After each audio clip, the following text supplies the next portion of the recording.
a group of soldiers went on a rampage in the forest, slaughtering the tribe of apes and monkeys and bombing their only trench. In an instant, the apes suffered heavy casualties. Among them, a fortunate survivor, a sentry, rushed back to the camp on a fast horse to report the atrocity. The ape army, upon receiving the frontline report, quickly arrived at the battlefield. Welcome to our OVO movie recap channel. We hope you thoroughly enjoy our videos. Before diving in, don't forget to hit that subscribe button. They arrived at the trench, providing cover for the wounded members while launching a counterattack. This special forces team wasn't entirely human. It also included ape traitors who had once been loyal followers of Koba, but switched sides to humans after Koba's death. At this moment, the apes signaled their arrival to the humans with smoke bombs. The ape army emerged, raising bows and shooting countless arrows, causing the humans to flee in disarray. Soon, only 4 members of the special forces remained alive after being slaughtered by the apes. The surviving soldier saw a walkie-talkie on his fallen mate and rushed to retrieve it and anxiously reported the situation to the colonel. However, an ape descended from above and captured him, while the rest swiftly dealt with the others. In this brutal battle, the apes suffered heavy casualties, and Caesar, witnessing it all, approached the remaining 4 with fury in his eyes, tears mingling with rage. He scrutinized them, as Maurice informed him that 63 had perished. Despite the situation, the insolent traitors dared to provoke them. How long you think woods can protect you? Humans destroy you. Their colonel has all power. The nearby apes couldn't tolerate the traitor's actions and immediately knocked him down. Caesar ordered the white-furred gorilla to detain him. Later, Caesar looked at the few soldiers and ultimately decided to let them go, instructing them to deliver a message to the colonel. If they leave the forest to the apes, the war will end, otherwise they would face the consequences. At that moment, the white-furred gorilla, bloodied and battered, ran over to inform Caesar that the traitor had escaped. Meanwhile, Caesar's son and Rocket returned from their exploration, having discovered vital information over the past 2 years. Caesar immediately called them back to the base and convened a meeting of all the apes. Blue Eyes and Rocket had found a new habitat, with a desert barrier that would keep humans away, ensuring safety. The news of a secure habitat greatly excited the apes, especially the white-furred one, who expressed eagerness to depart that very night.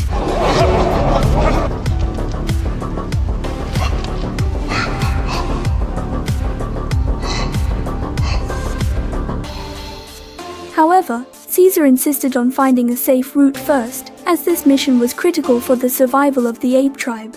Unity was imperative for the apes to endure the hardships ahead.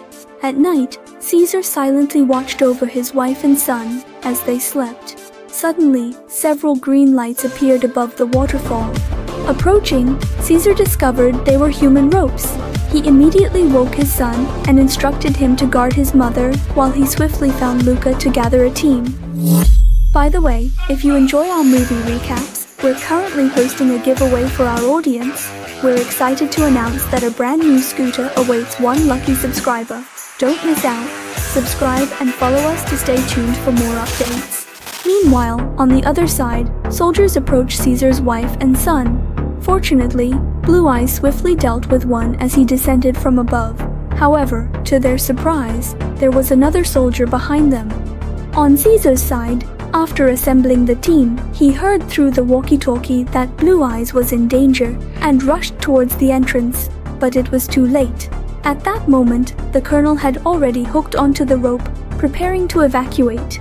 In an instant, their eyes met, and Caesar saw his wife and son lying in a pool of blood. He was overwhelmed with grief, but the colonel didn't give him time to mourn, immediately raising his gun to shoot at him and swiftly climbing up the rope to escape. However, Caesar couldn't accept the sight before him. He leapt up and climbed the rope. Seeing Caesar's frenzy, the lieutenant decisively cut the rope. Caesar fell into the river, but luckily managed to grab onto a rock, saving his life a few minutes later. Afterward, Caesar was plunged into inconsolable grief. Luca's reconnaissance revealed to Caesar that the white-furred gorilla had betrayed him. He suspected that the gorilla had exposed the ape's location, but Caesar was still consumed by sorrow. Suddenly, he heard a voice. Upon closer inspection, he realized it was his younger son who had returned. Father and son embraced each other, shedding tears together. The next morning, the tribe immediately decided to move to the new habitat since their current location was compromised. However, Caesar decided to stay behind to avenge his wife and son. He entrusted his younger son to the care of the apes in the group and instructed Maurice and Rocket to lead the tribe in migration. After giving all the orders, Caesar rode off alone on his horse, but it wasn't long before a few loyal followers on horseback caught up to him. They expressed their determination to seek revenge for the fallen apes and insisted on accompanying him. I may not make it back. Unable to resist, Caesar reluctantly agreed, and thus they embarked on the path of vengeance. Along the way, they passed by a small smoking hut. Caesar decided to investigate if any soldiers were inside. At that moment, a man carrying wood emerged from the hut. He froze at the sight before attempting to draw his gun, only to be shot dead by Caesar.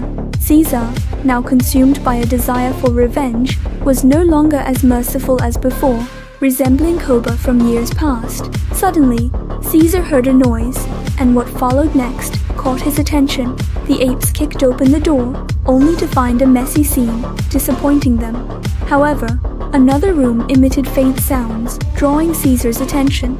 He cautiously approached the door with a shotgun in hand, kicking it open again, but found nothing he was looking for. Instead, there was only a weak little girl in sight. Maurice intercepted, then smiled kindly at her. However, the girl remained motionless. Seeing her pitiful state, Maurice picked up a doll and handed it to her, noticing blood on her nose.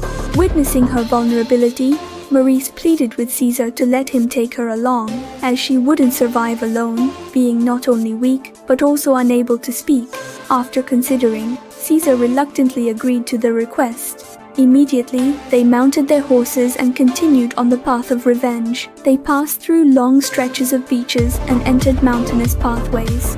Suddenly, Caesar raised his hand to signal a halt as lights appeared ahead. He took out his binoculars and discovered the traitor, the white-furred gorilla. Caesar led the apes stealthily into the area and found him, demanding to know the colonel's whereabouts. The traitor claimed that the colonel had already left and promised they would pursue him tomorrow. He explained he hadn't deliberately betrayed them, but had been promised by the other traitor that if he sided with the colonel, his life would be spared. However, Caesar's wife and son had already sacrificed themselves, lying in a pool of blood. Overwhelmed by this revelation, the white-furred gorilla reached out to Caesar, begging for forgiveness. But upon seeing soldiers outside, he contemplated seeking human help. Unable to bear it any longer, Caesar slapped him, and with the help of the other apes, subdued him. Seeing him about to scream, Caesar immediately covered his mouth, and after several minutes, when the soldiers had left, he released him, only to find that he had stopped breathing. At night, Caesar sat by the campfire drinking water, but in his subconscious, he seemed to see Koba.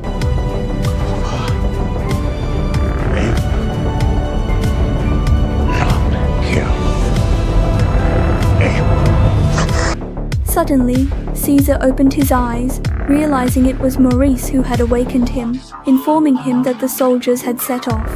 Caesar immediately led the apes, mounting their horses, and set off in pursuit.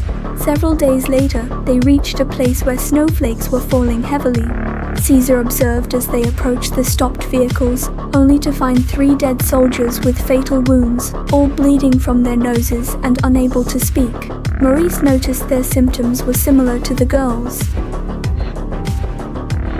Seeing the men in such agony, Caesar understood their intentions. However, after resolving the situation, they lost track of their target and had to climb a bridge to search for their trail.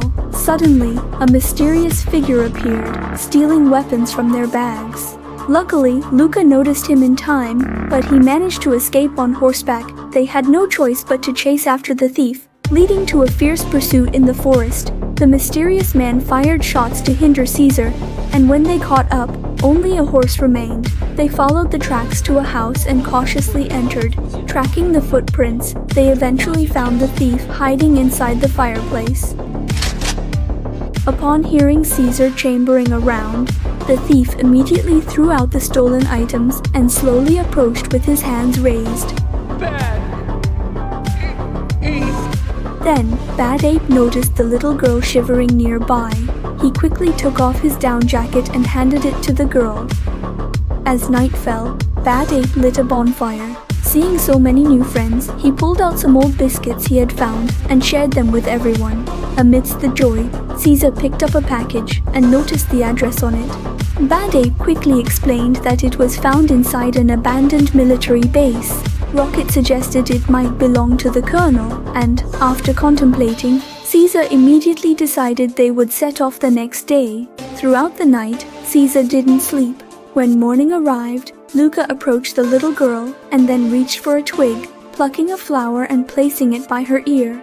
The girl smiled, revealing how apes now possessed emotions. Bad Ape finished preparations in a down vest and guided them to the military base. Caesar and Luca led the way. Caesar raised his binoculars and spotted 2 horses, but before he could react, soldiers appeared. Fortunately, Luca tackled a soldier, saving Caesar, but another soldier struggled to climb up. Rocket arrived just in time to help. But as they looked back at Luca, they realized he had been stabbed with a gun. Seeing Luca in agony, Caesar was overwhelmed with grief. The little girl sadly took the flower from her ear and placed it by Luca's side.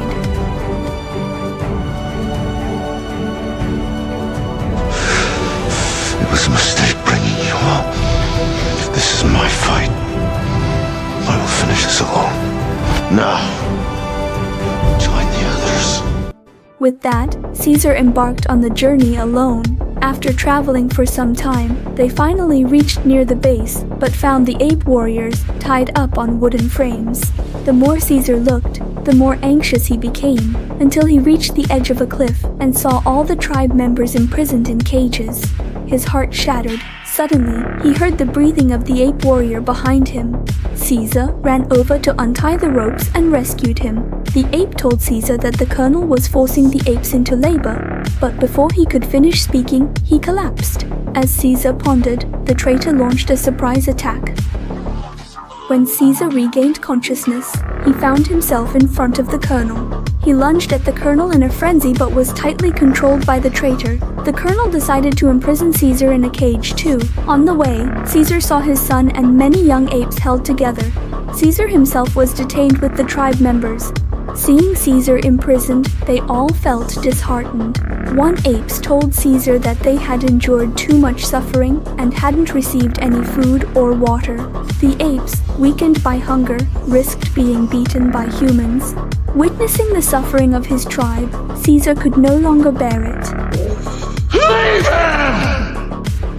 What Caesar will do next with his wisdom, let's look forward to the next episode.